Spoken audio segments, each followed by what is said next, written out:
Hi, I'm Yozzie Osman. And I'm Favaad Iqbal.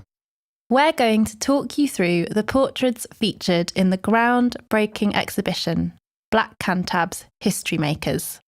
Cambridge Assessment is honoured to sponsor this exhibition, which celebrates trailblazing Black alumni of the University of Cambridge. Our first portrait is of Alexander Crummell, who was the first Black Cantab to matriculate and graduate from the university in 1849. He was an African-American priest, and he later became an important activist and educator in Liberia. He was one of the first professors at Liberia College, which is now known as the University of Liberia. And his contributions to education include the field of moral philosophy and the intellectual life of Liberia, and they were really huge contributions. The Black Cantabs Research Society is working with the president of Queen's College to get a portrait of Alexander Crummell hung in a prominent location to celebrate him as one of the first professors at Liberia College, now known as the University of Liberia. Next up, we have a portrait of Gloria Claire Carpenter. She was from Jamaica, and she's thought to be the first black woman to have attended the University of Cambridge. She studied law at Girton College in 1945 and became a prominent social reformer. She played an instrumental role in the foundation of the law faculty of the University of the West Indies in Jamaica. Her daughter, the playwright Patricia Cumper, also studied in Girton and published a book about her trailblazing mother, One Bright Child, in 1998. Our next portrait is of Elizabeth Bagaya. Elizabeth Bagaya is the Batabi, which means Princess Royal of the Kingdom of Toro in Uganda. She graduated from Girton College in 1962 with a degree in law. She went on to pursue a legal career and in 1965 was the first East African woman to be admitted to the English bar, becoming a practicing barrister at law. Following the death of her father, Princess Elizabeth assumed her traditional role as Princess Royal to her brother, King Patrick Olimi VII. After accepting an invitation from Princess Margaret to appear in a charity fashion show, Bagaya had a highly successful modelling career, becoming the first black woman to appear on the cover of Harper's Bazaar. She eventually returned to Uganda and pursued a career in politics, eventually taking up a post as Uganda's ambassador to the UN, a short-lived post as she fell out of favour with Idi Amin and was forced into exile in neighbouring Kenya. She eventually returned to Uganda and was appointed ambassador to the United States between 1986 and 1988. Today, she is one of the key players in the Toro Kingdom reconstruction activities of the Batabe of Toro Foundation, to which she devotes most of her time. Next, we have Francis Williams, who was a writer born in Jamaica and Cambridge's first black scholar during the 1720s.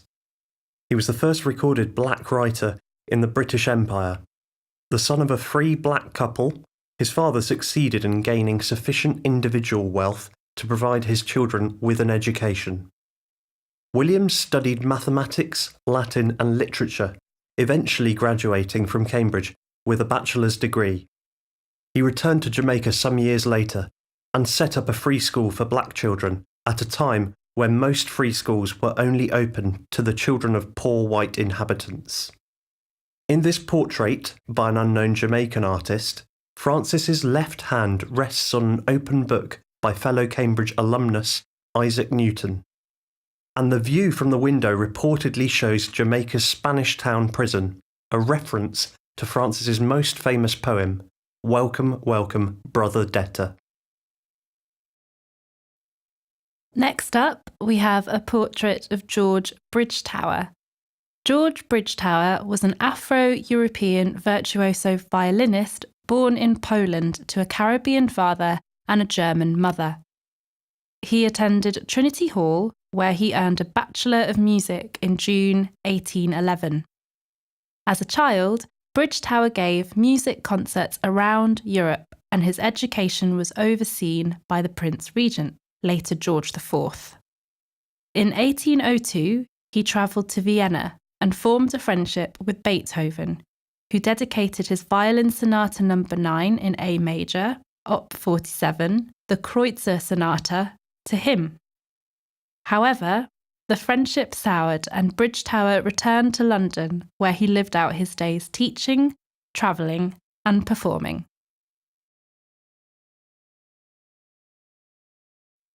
Next, we have Lieutenant David Louis Clemmensen, who was one of the only black officers serving in the British Army during World War I. Born in Jamaica, he was admitted to study law in Trinity in 1912, where he also rode in the Lent bumps. He left his studies in 1914 to enlist in the Sportsmen's Battalion of the Royal Fusiliers, and after sustaining an injury was transferred to the 24th Welsh Regiment of the Pembroke Yeomanry, where he received a commission to serve as a second lieutenant in October of 1915. He is thought to have been the only black man to reach the rank of full lieutenant during the war. Clemmensen was killed in action in Péronne, France in 1918 and was posthumously awarded both the Victory Medal and the British War Medal. Our next portrait is of Archie Maffei J, who was a Pan-African anthropologist and activist from South Africa, regarded as a great scholar and intellectual whose work radically critiqued colonialism and its influence on academia. He initially studied at the University of Cape Town, where he was refused a senior lectureship due to sustained pressure from the apartheid government, sparking a large protest from students and staff members. He later obtained a PhD in anthropology from Cambridge in 1966, where he served as an assistant lecturer. Between 1969 and 1971, Maffei J was head of the sociology department at the University of Dar es Salaam in Tanzania, before moving to The Hague, where in 1973, Maffei J was made Professor of Anthropology and Sociology of Development at the Institute of Social Studies. In a long academic career, Maffei J also became a senior fellow and visiting or guest professor at several other universities and research institutions in Africa, Europe, and North America. He returned to South Africa several years after the end of apartheid, where he was appointed a research fellow by the National Research Foundation, working at the African Renaissance Centre at UNIS. Our next portrait is of the author Zadie Smith. Zadie Smith was born in London and is of Jamaican and English heritage. She read English literature at King's College, graduating in the late 1990s. She published her debut novel, White Teeth, to widespread critical acclaim in 2000, winning, among other accolades, the Guardian First Book Award. Smith has gone on to publish 4 further novels, including On Beauty, which was shortlisted for the Man Booker Prize, as well as collections of short stories and essays. In 2010, Smith joined New York University as a tenured professor of fiction, following a stint teaching at Columbia University School of the Arts. Next, we have a portrait of Tandy Newton, who is an English actress born in London, to a Zimbabwean princess mother and English father. She attended Downing College between 1992 and 1995, graduating with a degree in social anthropology. Newton has had an extensive career as an actress, making her film debut in 1991, alongside Nicole Kidman, before going on to star in Hollywood blockbusters, including Interview with the Vampire, Mission Impossible 2, Crash, for which she won a BAFTA award for Best Actress in a Supporting Role, and Solo, a Star Wars story. She has also worked in television, recently starring in US series Westworld, which earned her an Emmy Award and a Critics' Choice Award, and British drama Line of Duty.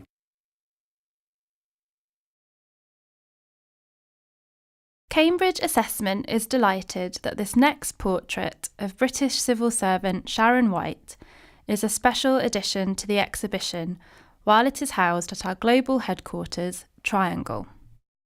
Sharon White was born in East London and grew up in Leyton. White attended Fitzwilliam College, Cambridge, from where she received a bachelor's degree in economics. She later went on to receive her MSc in economics from University College, London. The daughter of immigrant parents who came to Britain from Jamaica in the 1950s, she rose rapidly through the ranks of the civil service to become one of the most powerful women in Whitehall. In November 2014, The Voice named White the 7th most powerful black person in Britain. White is also a visiting fellow of Nuffield College, University of Oxford. In March 2015, she became chief executive of the communications regulator Ofcom. The next portrait is of Diane Abbott, the first black woman to hold a seat in the House of Commons and who has been a Labour MP for over 30 years. Born in London to Jamaican parents, she studied history at Newnham College before entering the civil service.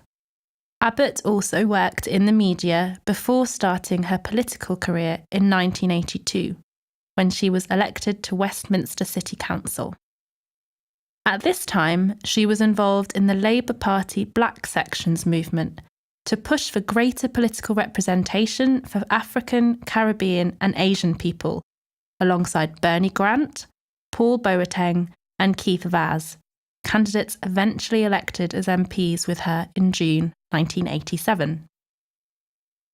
Abbott has an extensive political career, holding shadow ministerial positions and serving on several parliamentary committees, including the Treasury Select Committee and the Foreign Affairs Select Committee.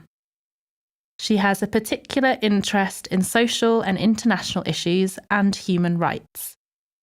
Additionally, Abbott is founder of the London Schools and the Black Child Initiative, which aims to raise educational achievement levels amongst black children. In 2017, she was re-elected in her seat of Hackney North and Stoke Newington, receiving 75% of the constituency's votes, with an increased majority of over 35,000.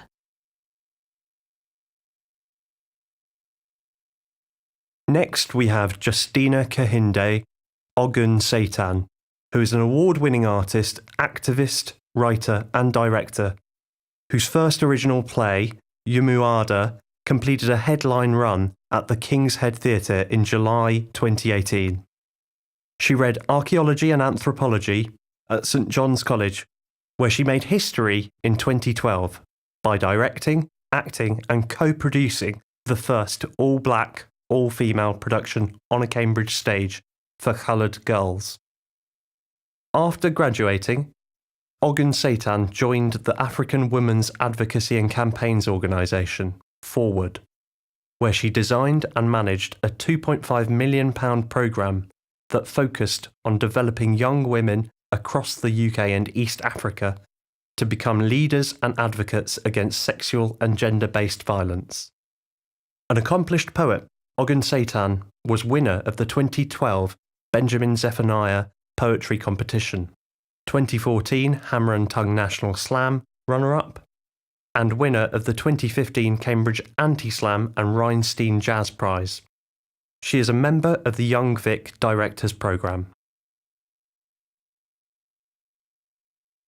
The next portrait is of Erilyn Wallen, who is a composer, pianist, singer-songwriter, and the first black female composer to have a work featured at the Proms. Born in Belize, she moved to London when she was 2 years old and earned a Master of Philosophy at King's College. Her work has been performed around the world. In 2012, her song Daedalus served as the theme for the BBC drama One Night, and her Principia, whose lyrics revolve around science, was featured in the London Paralympics opening ceremony. Her work, Mighty River, which marks the bicentenary of the abolition of the Slave Trade Act in England, was performed at the South Bank New Music Biennial in 2017. And she was made an MBE for services to music in the Queen's Birthday Honours List in June 2007. Next is Naomi Harris. She is a British actress who is best known for her roles as Eve Moneypenny in the James Bond series, as well as her award-winning performance in the film Moonlight. She was born in London to Jamaican and Trinidadian parents and studied social and political sciences at Pembroke College, graduating in 1998. Harris received Best Supporting Actress nominations in the Golden Globes, BAFTAs and Academy Awards for Moonlight, and she won awards for her performance from the Satellite Awards, National Board of Review, Independent Spirit Awards, Hollywood Film Awards, and the British Independent Film Awards. She began her career as a child, attending the Anna Scher Drama School, before training at the Bristol Old Vic Theatre School. She has had a varied career in film, theatre and television, which includes starring roles in horror film 28 Days Later, Zadie Smith's television adaptation of White Teeth, the Pirates of the Caribbean series, and playing Winnie Mandela in the film adaptation of Nelson Mandela's autobiography, Long Walk to Freedom. She was appointed an officer of the Order of the British Empire in 2017. Our next portrait is of Bez Adeosun, who is a final year student at Clare College and took part in the Cambridge African Caribbean Society's Black Men of Cambridge University photographic campaign in 2017.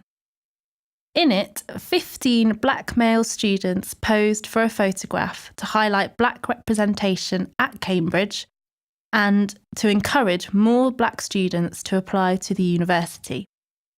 The photograph quickly went viral, generating thousands of likes and comments on Facebook and opening up a debate about the importance of representation in inspiring young people to consider the university. Next, we have a portrait of black women of Cambridge.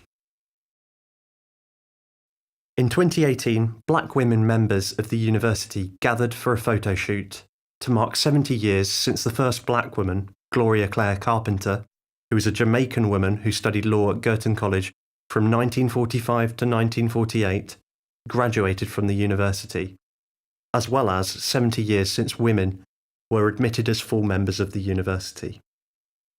More than 50 undergraduate and graduate students posed in front of the university's Senate House, giving unprecedented visibility to black women in front of the university space. Our last portrait is of grime artist Stormzy, as well as Cambridge students. British grime artist Stormzy has established the Stormzy Scholarship, a brand new studentship scheme for University of Cambridge students, which will see 4 British black students provided with financial support during their degree courses. The scholarship will cover the full cost of tuition fees and provide a maintenance grant for up to 4 years of any undergraduate course. The first 2 recipients of the scholarship started their courses at the beginning of the 2018 academic year, with 2 further students selected for 2019 entry.